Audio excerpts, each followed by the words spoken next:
Hi, everybody. It's Maynard. It's Tuesday. Wow, are we excited today? Like, we're going crazy with excitement today. We've got Bjorn Lomborg with us. And if you don't know, Bjorn has a new book called False Alarm: How Climate Change Panic Costs Us Trillions, Hurts the Poor, and Fails to Fix the Planet.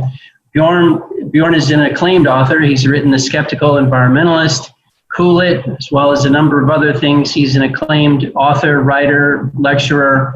And Bjorn, we just can't thank you enough for joining. We're really, really excited to have you. It's my pleasure. Thanks. We will kick off, Bjorn, with just a few comments from our regulars, as well as Lance Gilliland, who he's been with GPH for 14 plus years, but this is his first time on Close of Business. Lance is one of our most senior M&A professionals. He's going to give us a little bit about what the deal market feels like right now. Colin Finn has a good bag of tricks that he's going to go into today and talk to us about. I think California's in there somewhere, Colin.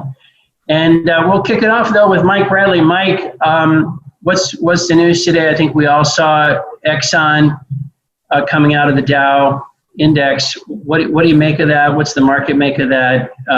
What's the chatter today? Yeah, I mean, that was a big move. I mean, first with this, the Dow, I mean, this is the biggest change Dow's ever had with the elimination of Exxon, Pfizer, and Raytheon. That's going to occur on Monday. Why is it so significant? It's significant because Exxon was added to the Dow in 1928 as Standard Oil, and it's the longest surviving member of the Dow. Why this is significant is, I mean, if you think about it, Exxon was worth like $525 billion in 2007. It was the largest component. It was actually the largest company in the world. As late as 2014, it was around $425 billion, and today it's around $180 billion in market cap. So it's really kind of, it's really sort of a template of what's happened in the energy over the last couple of years. And so the question is, why was Exxon removed? Because Chevron is also in the Dow. And the reason it's been removed is because the Dow is a price-weighted index, not a market cap-weighted index. And, Chevron's market cap is actually smaller than Exxon. And so, but, Exxon's stock price is half that of Chevron, so that's why Chevron got removed. Do we see a lot of volume that's going to be traded out of Exxon because of the removal out of the Dow? There's going to be a little bit, a modest amount, but it's not like it's an S&P component. It is an S&P component, but if it was taken out of the S&P, we'd see a much bigger drag because a lot more people get indexed against that index. So, it's obviously symptomatic of what's going on in energy right now. Energy as a percentage of a lot of indexes have fallen down to 2.5%, 3%. And so this is sort of a natural progression. It looks terrible, but it is what it is.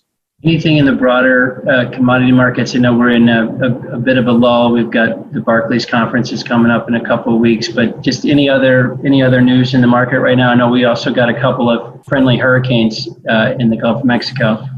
I think that's right. I mean, we've been talking about time spreads for the last 5, 6, 7 weeks, talking about how crude oil's been, it's going to have a little tough go of it because demand's sort of petered out here. That continues to be out there. But I think today what traders are looking at is what's going on in the Gulf of Mexico. You have two storms. Laura is a storm that people are worried about the most. What we've seen here is in the last 24, 48 hours, 5 to 6 refineries have been shut down. It's close to 1.75 million barrels of Gulf of Mexico capacity or Gulf Coast capacity. And so that's taken gasoline cracks up by $4 to $5. They've been very weak because we've got a lot of MoGas inventories at this point in time. So it's lifted crude oil prices a little bit. We're sitting at WTI around 43 and a quarter today. My guess is this is going to be temporary unless we have some serious damage to these refineries. I would not expect that. So by the weekend, you'll see these refineries start to ramp up. You'll see cracks start to come down and crude probably starts to drift a little bit lower. So right now, good news is prices are up. Bad news is probably towards the weekend, they're going to probably start to roll back lower because fundamentals are just pretty tepid right now. Why don't we jump to Lance? Lance, thanks for joining us. As I mentioned, you're one of TPH's most senior M&A professionals. You see the everything we're working on across all spaces and jurisdictions. Just a couple minutes from you maybe on what the deal market feels like and what you notice. It's a really interesting market right now, really an unusual market. No surprise that activity levels generally are very low, driven by distressed balance sheets. Overall uncertainty also is just driving a disconnect between valuation between buyers and sellers. It's not really a surprise given just between the pandemic and commodity prices and the election and who knows what else is going to come because it is 2020. But there is some sense of it being a buyer's market right now. That said, while it's a buyer's market, buyers seem to be underestimating a bit of the competitive tension that is showing up in several of the processes we're running right now.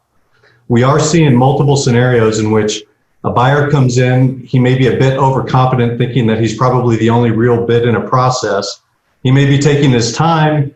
Clearly, there's a little bit more focus on doing due diligence at a very detailed level right now, just given this level of uncertainty.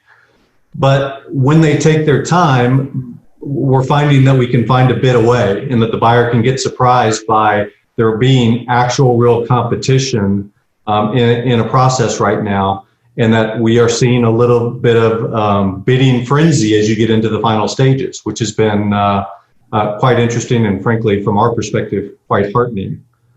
What we're doing is telling sellers as a result of that even more than ever to get prepared as you think about going to market, have your data ready, be willing to move very quickly, understand that the due diligence process is going to be quite intense, but be willing to and able to move quickly. And on the same token, buyers showing up with speed and certainty have an advantage. If a buyer cannot drag things out in due diligence, but instead say, look, I'm here, I can move quickly, I've got the funds, let's get this done, they're going to get the seller's attention and they're probably going to mitigate some of this competitive tension that we're seeing. There are some instances we're seeing buyers actually held to a much greater standard than normal in terms of certainty of closing, whether it's in the form of a much higher deposit actually in the documents or some other greater teeth in the documents, forcing them to get to the closing because that is of paramount importance to sellers as we're advising them right now. And Lance, it's interesting. You as I mentioned, you see stuff across the entire platform. Including everything from a property sale through corporate things, and you also see things in the emerging energy tech space and SPACs and all kinds of stuff. So I guess I'm wondering if you need therapy having to bridge that much territory, because some places have a lot of capital and some places have less, and it's all a lot of different rules depending on what you're doing.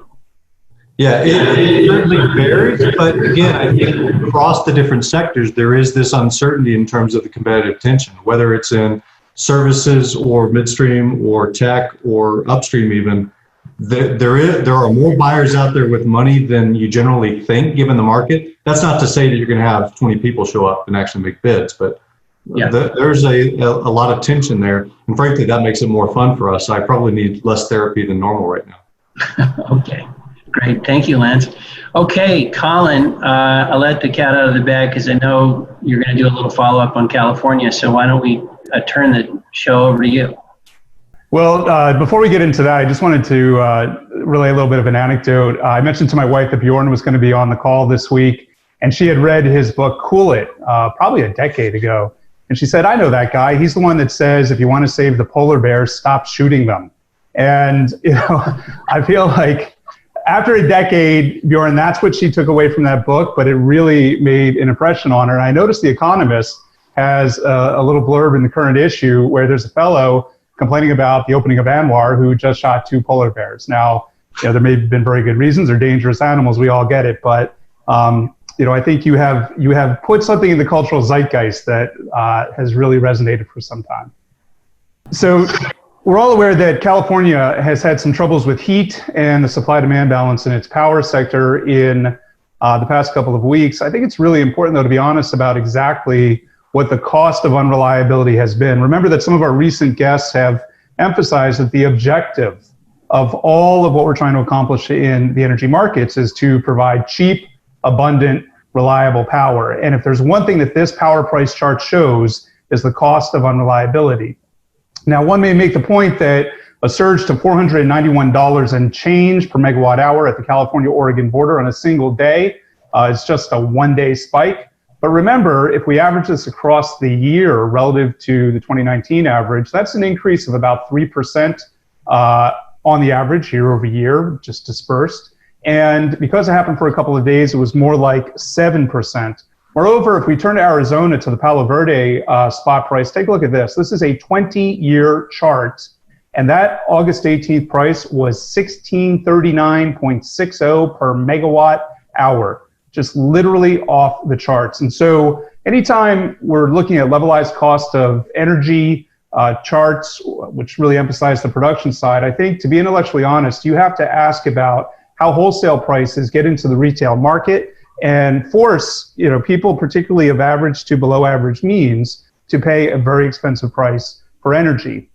One other point on this, Mr. Musk has emphasized that his cars have the benefit of having fewer moving parts than some of his competitors, which is true, but perhaps it's less well known that the sources of generation capacity in California, as they've moved more to solar and wind, are relying on more and more facilities. And so just to illustrate the point, there are 557 solar facilities as of 2018 in California. That's 40% of total facilities. But solar plus wind accounted for 23% of capacity at that time. Natural gas accounted for 50%. And so the takeaway here, the punch point is that if you rely more and more on individual facilities and they start to not be operable, there was a natural gas plant that went down, a wind farm that was not producing the capacity, that's going to ripple through the system. And take a look there at the bottom left, nuclear. As of 2018, there was one facility producing 2 gigawatts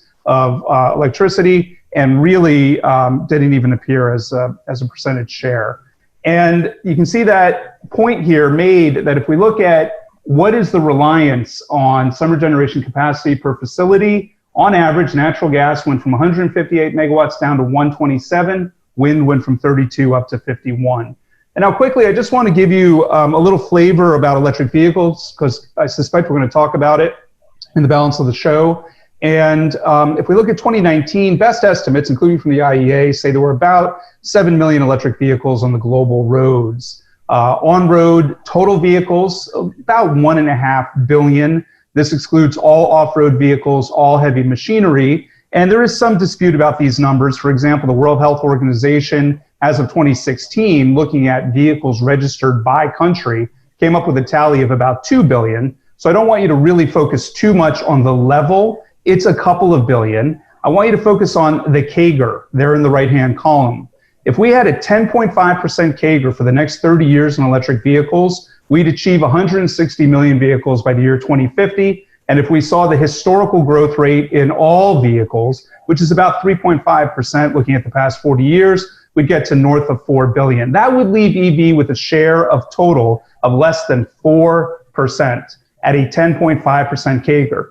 But let's press the point even more. If we assumed a scenario of a 3.5% CAGR for global fleet growth, and we allowed a 50% EV share in 2050, what CAGR would be required to make that happen for electric vehicles? The answer is 20%, a 20% CAGR for 30 years to get us to 2.1 billion electric vehicles.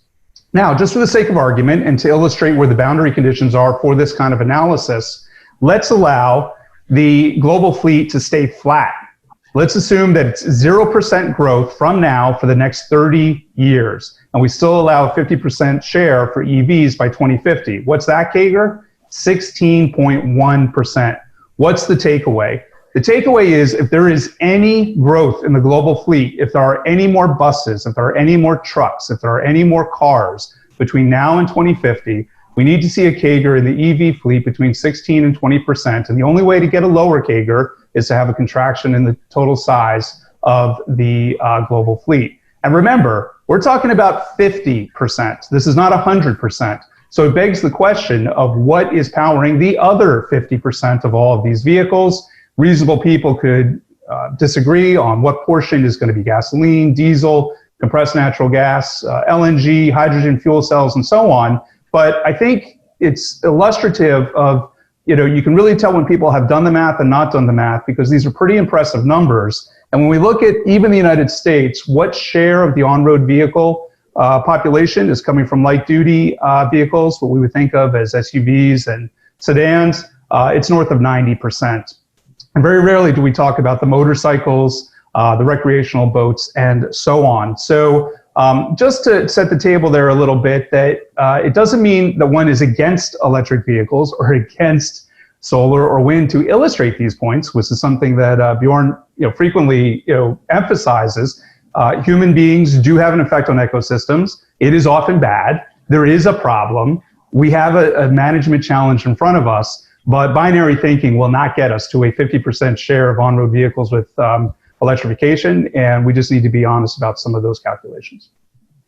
All right, thanks, Colin. That was great. I think Bjorn, a lot of times in your book, you talk about the bathtub analogy. And as I was looking at Colin's charts, when you've got a big pool of installed, it could be water or it could be cars, and you're adding and you're draining. It takes a long time to really change that. But look, the book is fantastic. It's highly engaging. It's very quantitative. And you can tell that, it comes from a good place, which is you're just trying to get to answers and think about trade-offs. So we can't thank you enough for joining. I think we're, as we turn it to you, we're lucky that you're going to give us a bit of a primer before we jump in on the Q&A. So let me turn it over. If we had virtual applause, we'd all do it right now. So welcome, Bjorn Lomborg. Hey, thank you very much, Maynard. It's wonderful to be here. And you asked me, is there any way you could just summarize the book in like 3 to 5 minutes? And, in some obvious way, no. But you can always give it a go. So let me give you just a sense of what it is that I'm trying to say. So look, just the very quick version. So basically, this is all about how do we think smartly about climate change. And so the first point is, yes, global warming is real. It's man-made. It is a problem that we need to tackle. But it is very often, and I would wish my clicks actually work, but we often get it really, really wrong in the way that we worry. There's an enormous amount of exaggeration. I just want to give you a few of those pointers because we miss adaptation. So let me just show you how many people die from climate-related disasters over the last 100 years. And typically people will say, certainly when they look at the information that you get, oh, it must be increasing. No, it's not. It's actually dramatically declined from about 500,000 people every year on average in the 1920s down to about 20,000 people every year today. This is from floods, droughts, storms, wildfire, and extreme temperatures. And remember, at the same time, global population has quadrupled. So actually, your personal risk of dying from climate-related deaths has dropped by 99% over the last 100 years. This has very little to do with climate and everything to do with the fact that we've got much richer, and that means when you lift people out of poverty, they become much more resilient and much less vulnerable to global warming.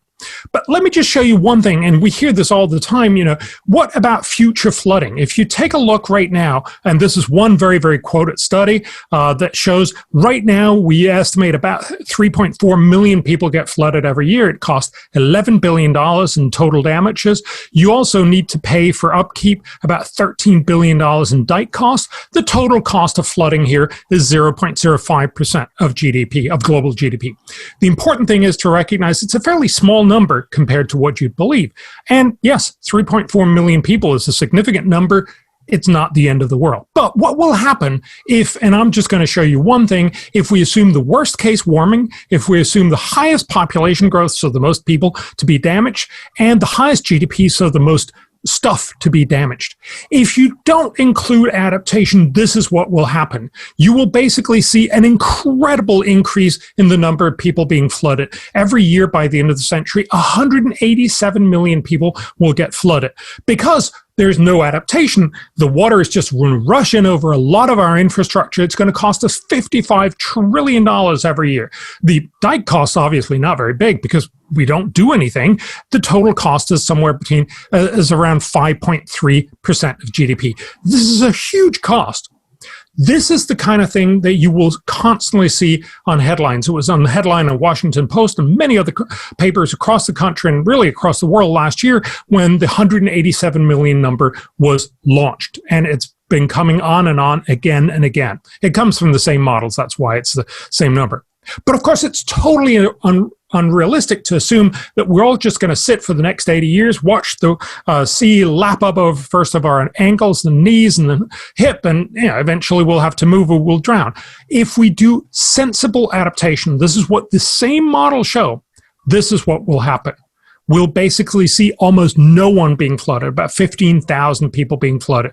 The flood costs are going to be higher, but that's because we're going to be much richer. We will have higher dike costs because we'll actually have to pay more to keep these updated and add on to them. But the total cost will actually be significantly lower, almost 1/10 of what it is today. And this is really the point. You're being told this is the end of the world, but that's typically because you only hear about what will happen if we do nothing.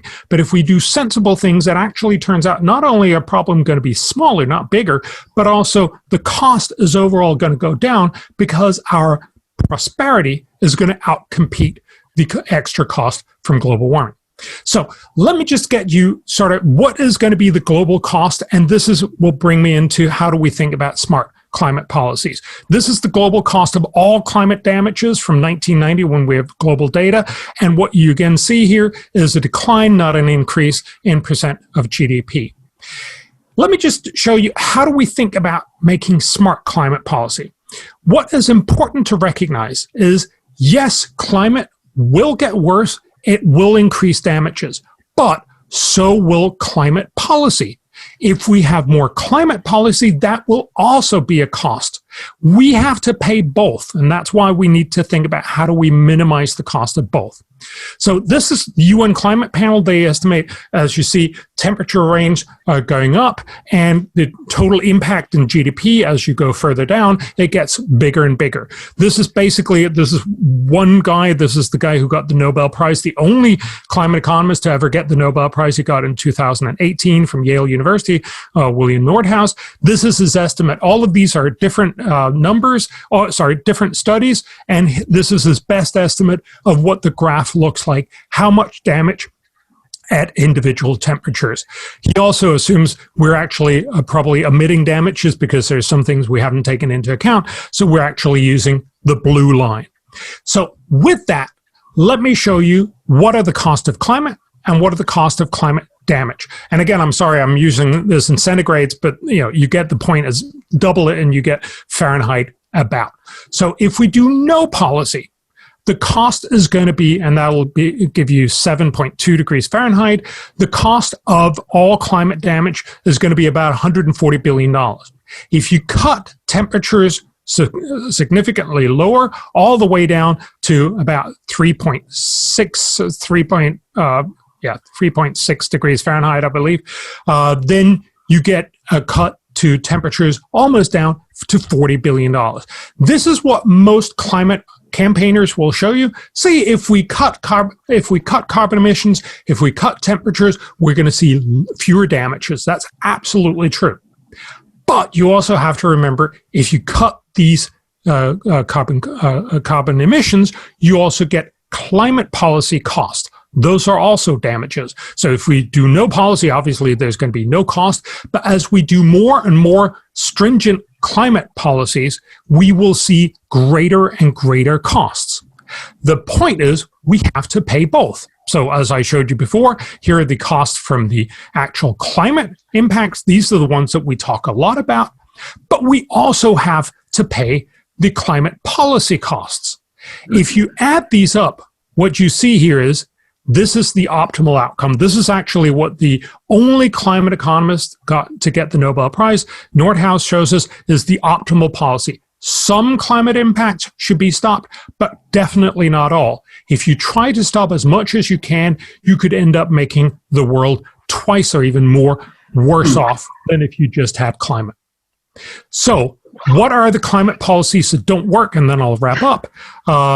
Well, if you look at the Paris Agreement, this is the one that everybody talks about, it'll actually have a dramatically small impact. According to the UNFCCC, the guys who actually organized the Paris Agreement, the total cut from climate impacting emissions, mostly CO2, but also others, will be 63.5 gigatons of CO2. Of course, for most people, that means nothing, but it's actually means that by the end of the century, we'll reduce temperatures by a fraction of a degree. So 0.03 degrees centigrade or 0.06 degrees Fahrenheit. So very, very little. And even if we were to do this across the century, remember the cost will be $1 to $2 trillion every year, we will basically not do any good. We'll do very, very little good. We estimate every dollar spent will avoid about 11 cents of climate damage. That's a bad deal. If we do Paris for the rest of the century, we will still only achieve to cut temperatures by the end of the century by about 0.3 degrees Fahrenheit. Again, a very bad deal. So let me just sum up, and then I'll get over to taking your questions. What are smart policies? Well, we know one, which has been very well studied, the EU 2020 climate policy. It delivers about 3 cents back for every dollar spent. That's a really bad deal. The Paris Agreement, as I mentioned, delivers 11 cents back on the dollar. A smart global carbon tax, if it's really well done, can actually achieve $2 back on the dollar. That means it can avoid $2 of climate damage in the long run for every $1 spent. That's actually a pretty good deal. There's a lot of caveats around that. But by far the best way to deal with climate is to dramatically increase our investment in green energy research and development. We estimate that for every dollar spent on innovation, you will avoid $11 of climate damage. The fundamental point here is to say, if we want to get everyone to switch to low or eventually zero carbon energy sources, if we can innovate a technology that's going to be cheaper than fossil fuels, everyone will switch. We don't have to arm twist anyone in a Paris Agreement or anything else. They'll simply do it. And if you invest a lot more in green energy R&D, you're going to get a lot of other inventions inventions at the same time. So fundamentally, spend more on research and development. It's a very cheap way to do it. It's actually the thing that will fix climate. So that's my 5 minutes. I'm sorry. I think I might actually have taken a little more than 5 minutes, but I tried not to do very much more. I think as we move to the Q&A, I guess one place I thought it might be interesting to start is just like you concluded in those final slides, your book and your approach is full of a cost-benefit framework. And, I think that's why you're to be saluted, and that's the thing that we're so drawn to, and that's the conversation we would love to press. Why do you think the whole discussion here seems to avoid that framework? Like, in other words, there's nobody leading in a position of authority, trying to lay out the problem, trying to lay out the potential solutions, talking about costs, talking about returns on a dollar spent, trying to be, why does this debate or this problem, why is it not rooted in that? Well, the short answer is because the cost-benefit analysis gives the wrong answer. Fundamentally, if climate change turned out to be one where if we spend $1, we'd do $16 of good, everyone would be using this. But what Nordhaus unfortunately shows is that most of our climate efforts, and certainly most of the climate efforts that we've done so far, actually have very, very low returns to scale. There's two reasons for this. One is that we believe the damage costs from climate change are incredibly large. They're not. You talked about hurricanes. What most people don't get is hurricanes, they're the most damaging weather event in the world. But hurricanes, on average, cost about 0.04% of GDP. While they're incredibly devastating, out of a whole world's GDP, it's very, very tiny.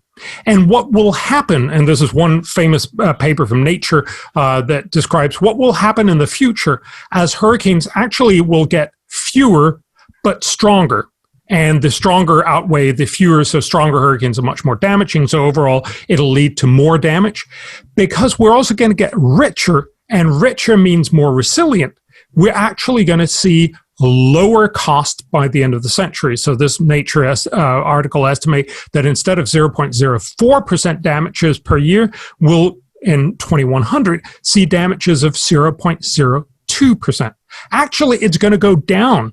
Now, had we not had global warming, it would have gone down even faster. So there's still a problem, but it's not the way that you're typically being presented with this. Oh, it's the end of the world and it's just going to get worse and worse. No, it's not the end of the world. It's actually a manageable problem that will get more manageable, not less. And that's true for almost all of them. That's the cost side.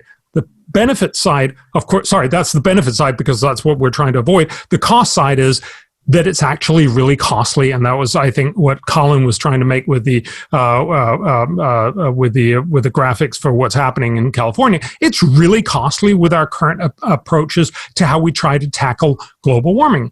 Now, if you could get cheap green energy, of course we should buy it. But as long as it's expensive green energy, what we end up doing is having a few well-meaning rich people trying to cut a little bit. And that turns out to be very costly and have very few benefits. So yes, we should have this conversation, but obviously it doesn't give the right answer. Well, and we could be, it may just because we're seeking out conversations like this, but at some level, it feels like there's a bit of a push happening right now. You have your book, you're long established in this space. Michael Schellenberger wrote Apocalypse Never. There seems to be a budding movement of asking, kind of calling time out and saying, I know what we're trying to do. We have a problem. Are we imagining that? Or is the conversation starting to shift a little bit in the directions that you're going? Meaning cost benefit, assessing some of these things with a little more, a cooler head. I hope so, and I would wish that you were right. I think, if you look across the world, what is it that everybody cares about right now? It's COVID. And in some sense, we should be really concerned about the fact that the World Health Organization for the last 10 years have been arguing the biggest problem for global health is global warming. I mean, even on its face, that's pretty silly. The biggest problem from global health is probably obesity and it's smoking. And, there's a lot of other very obvious things. And then clearly pandemics are really, really dangerous. But, the World Health Organization forgot that because we were so focused on just climate change. So it tells us we need to be more, if you will, balancedly aware that there are lots of different issues. Yeah, climate change is one. Obesity is another. Pandemic certainly is another. I think there is a certain amount of understanding to this. I think the drawback, and I would love to just say, we're headed towards smart territory. The downside, I think, is global warming is such a great opportunity for almost everybody who participates in the public conversation game. It gives media something every day to tell you, oh my God, you're going to die. We all know that we're much more likely to click on anything that says, lots of people died or, terrible and dangerous pictures. Global warming gives you that every day. It's not that it's actually about global warming as much as it's just, pictures of people in distress from someplace. And it gives politicians the opportunity to say, the world is going to end, but I can save you if you vote for me. Yeah, and politicians can't resist that either. So I think in some sense, we're always going to be stuck in this situation where global warming is going to run away with a lot of the headlines. I think what Michael Schellenberger and I and a number of other people are doing is, tinkering at the margin and making it slightly less dumb. But it's not that, things are just going to be smart tomorrow, unfortunately. Well, you touch on in the book some of the reasons why this debate has gotten so frenzied and why there's a panic type element to it. We have to do something now. There's no time, all of that stuff. I think all of us, and I would say we all read it and kind of have our own little book club at TPH and really enjoyed it. But one of the things that's clear is a real dividing line in life is how you view economic development. And if you think it's good and you think it's exciting and you think it's good for the developing world and you think it's good for the developed world and you're just sort of I don't know if it's pro-capitalism, but there's some attitudes that if you have them, you come out in a position much closer to yours. And there seem to be some other attitudes, which is if you somehow think development is just not a good idea, growth is not a good idea, having children is not a good idea, like you just are predisposed to think that, you kind of latch on to global warming as the manifestation of all your fears. Is that fair? I think there's a definite truth to this, that there's a lot of people who are really worried about the future and thinks development is often a bad thing. I would argue, though, that most of these people, and this, of course, is one of the things I really try to sort of exemplify, most of the people who are really worried about global warming are also really concerned about the fact that many, many people, especially in the developing world, are incredibly poor. And so when you actually point out to them, I'm sorry, what do you want those people to do? Do you want them to continue to be poor and basically say, I'm sorry, you can't have any development because you can't use fossil fuels? That makes most of the people who are very worried about global warming very uncomfortable. And I think it's a good sort of uncomfortable, because you need to be able to weigh the benefits of developing with the disbenefits, and those are manifest disbenefits from global warming. So we did a study. So the think tank that I work with tries to do cost benefit across a wide range of areas. We also did this for Bangladesh, which is obviously one of the primary countries where people worry a lot about global warming, because it's a very low-lying country. A quarter of the country gets flooded every year, all that kind of stuff. Most of that is actually good. That's what gives them fertility of the soil and everything. But obviously people are very, very worried. One of the things Bangladesh wants to do is to build a string of coal-fired power plants, because it'll give them more energy and more reliable energy and cheaper energy. It will allow them to grow richer and lift a lot more people out of poverty. So we used a model from University of California, Berkeley, to look at what would the cost and what would the benefit of that actually be. What it turns out is that, yes, there will be a significant downside on climate change. On the other hand, this will also dramatically grow their economy. It'll actually do so much that it'll make every person in Bangladesh in 2030 about 13% richer. That's a phenomenal outcome for a whole country. And the cost is such that the cost of climate damage is 23 cents for every time the Bangladeshi people become $100 richer. And then this is the question that I ask a lot of people. So you're basically saying your fear of climate change is going to say, I worry so much about those 23 cents, I'm not going to allow you to become $100 richer. That makes a lot of people uncomfortable. And I think that's the uncomfortableness that we need to promote, that you can't just talk about climate in a vacuum. You need to remember there's a development angle here as well. This is also true, if I can just very briefly say this, in the US. I have this example in the book. People worry a lot about heat deaths, which obviously are going to become more because of global warming, but they fail to remember vastly more people die from cold in the US every year. So about 10,000 people die from heat every year in the US, about 170,000 people die from cold. And it's much harder to protect yourself against cold. There's a wonderful study when fracking caught on. Fracking means that gas prices went down around 2010, and you can see that on the people who use gas as their way to keep their homes heated. They simply could afford to keep their homes better heated. The study of that showed that the price drop from fracking gas actually meant that 11,000 more people don't die every year in the US. This has real impact for poor people in the US. And obviously, if you're going to try to make climate policies, that means you have to make gas and everything else more expensive. That means many of those deaths are going to come back. Again, this is not the only thing that you need to take into account, but it's certainly one of the things you need. You know, those bar charts that come from Nordhaus and modified by you are really interesting, because they help explain why the model complexity and glossing over it results in some of the real world situations we see. I'm reminded of the French Yellow Jackets. And so there you have France, host of the Paris Agreement in terms of where it was located, and wants to do its part to make its contribution to the Green Climate Fund. So there's that black bar, the policy bar. Hasn't actually written the check, I might add. And then there's the gray bar of, oh, by the way, how about all of you yellow vests, yellow jackets, pay for it.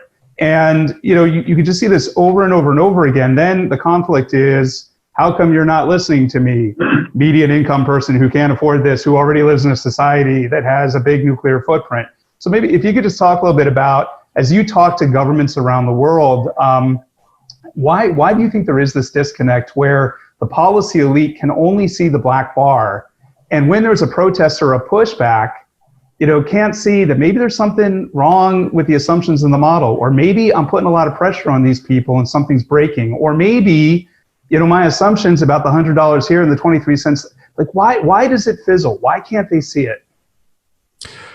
Well, I think there's two reasons. One is, if you New York Times had a study a couple of years ago when they looked at how much of your average income do you pay for gasoline for driving, and if you look at the elites in New York and San Francisco, especially in New York, of course they pay almost nothing. It's very easy if you live in New York to say, why don't we put a $20 per gallon carbon tax on gasoline? That seems reasonable, but you forget the people who live, I forget where it was, I believe it was in Alabama, but one of the southern states, where there was one county that spent 23% of their income, of their available income on gasoline to get to work. And of course, you don't want to have a $20 per gallon carbon tax. I think there's a deep disconnect between the fact that most in the elite often, have much more money, and hence it's going to be a lot less costly in percentage points for them to do this. They also can afford to worry about many other things. So, they don't actually have to worry about where's my next meal going to come from, or am I going to be able to heat my home in the winter and all these things. And then there is this sense of saying, well, but we're saving the world. I think this is the one that we really need to address if we're going to get climate change conversation back to a more sensible discussion. If this is about saving the world, you've lost already, right? Because if it's saving the world, everything else will have to wait. And there's this wonderful metaphor. My editor hated it. I hadn't come up with it, so I said, well, look, this is how they usually say it. She was like, it's mixed metaphors. But the discussion is global warming an asteroid hurling towards Earth, or is it more like a manageable disease like diabetes? And if it's an asteroid hurtling towards Earth, there's nothing else we should do. We should take everything and the kitchen sink and throw at it. We should send Bruce Willis and all the guys up there, to tackle it right now. And that's the only thing. I've had people tell me, look, there'll still be poor people in 2030. So let's fix climate change and then we'll deal with that later on, which I think is tremendously arrogant and hypocritical. But you can see where it comes from if it's this meteor. And that's why I think we really need to get people to recognize, no, this is a problem. As I mentioned, and as Nordhaus says, it's a 0 to 4% of GDP problem by the end of the century. I think it's a good way to say it. The UN Climate Panel tells us that by the 2070s, the impact of global warming will be negative. Somewhere between 0.2 and 2% reduction in your income is going to be the equivalent of the bad outcome from global warming. By then, we estimate the average person is going to be 2.63 times richer. So what global warming really means is instead of in 2075 being 2.63 times richer, you'll only be 2.46 times richer. Yes, that's a problem. No, it's not the end of the world.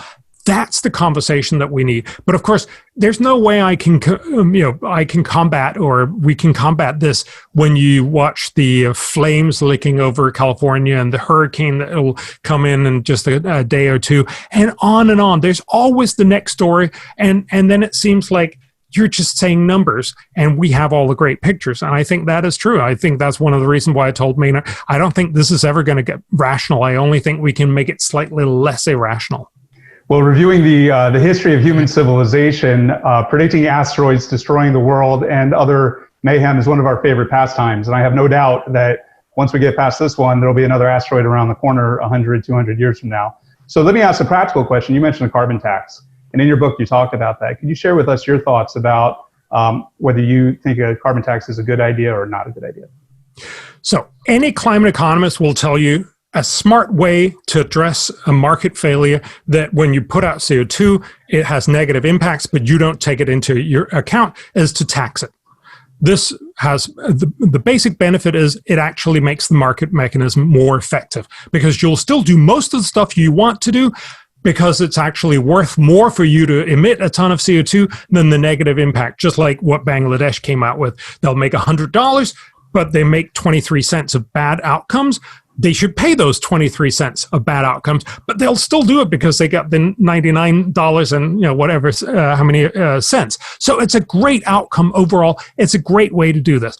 The problem is it actually requires you to do this rationally, and it's hard to get politicians to do this rationally. It's especially hard to imagine that you're going to be able to get most politicians to do it. I think the U.S. is a good example of saying when you try to push a carbon tax, I worry that what you really end up doing is just simply gridlocking the system. You just get these situations where the Democrats roughly will say, "Yay, more tax," and the Republicans are going to say no to any kind of tax, and you just won't get anywhere.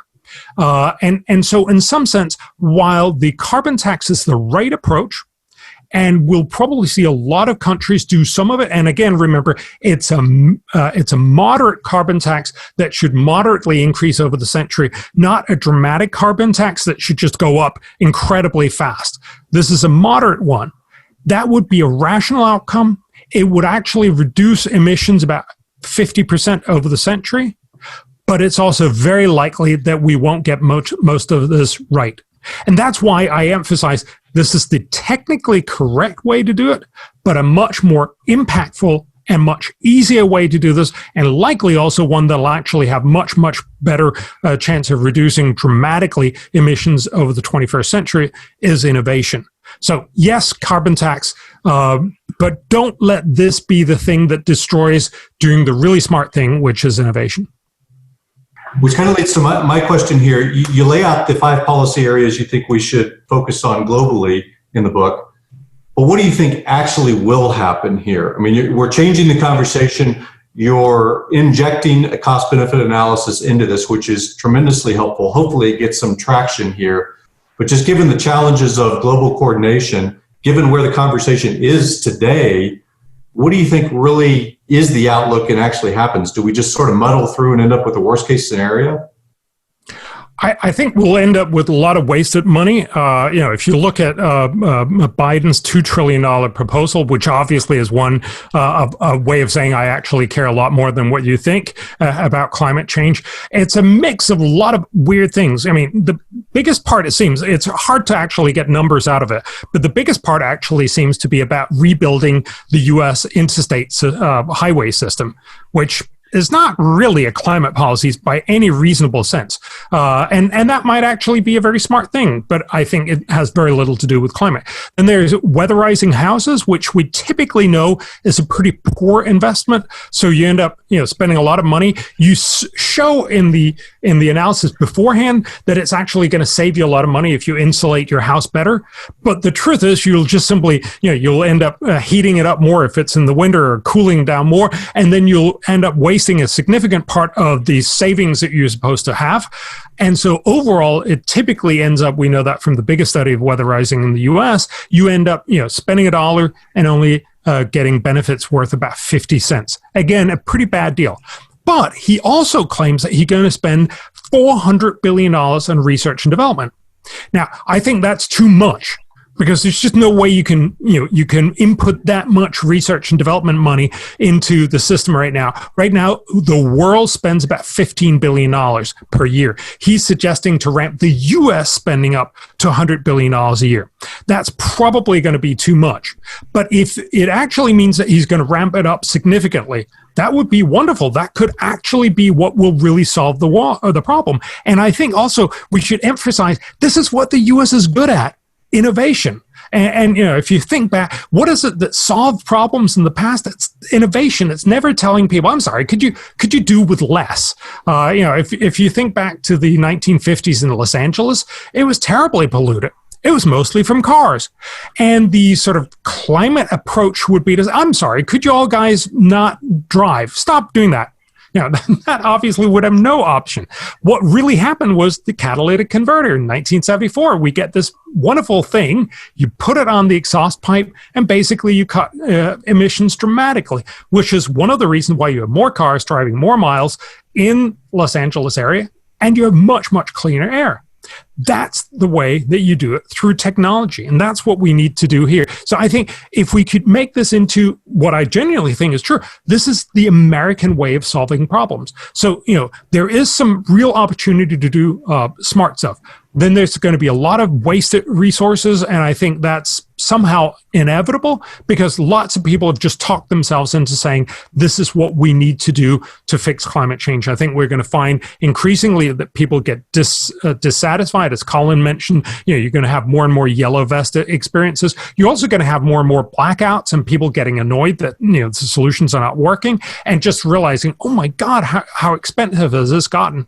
But also, of course, realizing, wait a minute, while the rich countries are doing all this, China, India, Africa are not following. They actually want to get rich first, which I think you can't really blame them. So I think we're going to get to a point where people realize the current solutions are not working. We're going to do some of the smart stuff. And I hope our conversation can be one of the reasons we'll do a little more of that smart stuff. And then I think we also need to just, you know, step back. I do that in the book as well, to say, look, if we do the worst thing we can with climate policies, it'll possibly cost us 5-10% too much of GDP. That means we'll still be much richer in 2100, but less so. But it's not, you know, it's not the end of the world. So if we just screwed up badly, but only there, we're probably still okay. I would like to see a world where we screwed up less badly and where we do more smart stuff. And I think we can get some way towards it. But we also just need to recognize the world is not a perfect place. And in a world where lots of people, want to feel like they're doing something good, I think we'll end up wasting a significant amount of resources. And then again, you know, it's not like it's the only place where we waste resources. Well, look, as we move to wrap up, Bjorn, I feel sad wrapping it up because the book is so interesting and the conversation is so interesting. There's so many interesting concepts that you throw out in the book, things like global greening. I don't think people are aware that CO2 is helping plant life.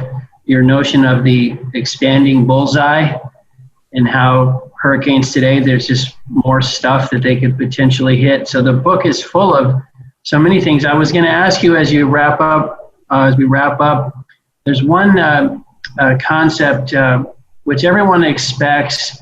If we all do little things, it will add up to a big thing. And you throw out actually lots of little things add up to a little thing. Could you expand on what you mean there? Because I think this type of mentality is a big feature of life in the developed world. Look, in the book, I talk about how you can't fix global warming because we have all these ideas that, well, if you just do a little bit, you can actually make a big impact. And the quote that you just gave was actually a wonderful man who advised the UK government. He said, look, as everybody does a little, it'll add up to a little. It's not really rocket science. And there's a lot of things where we talk about, well, let's try and change our behavior a little bit. But we tried that with COVID. If you look at, COVID basically took the advice of all the environmentalists and said, all right, let's shut down the world. Let's stop using cars. Let's stop using airplanes. Let's stop doing a lot of industry. What happened was, even when China was the most shut down, it still emitted 78% of what it normally does. The US will probably end up emitting about 10% less if you get a second wave in the fall, 10% less emissions.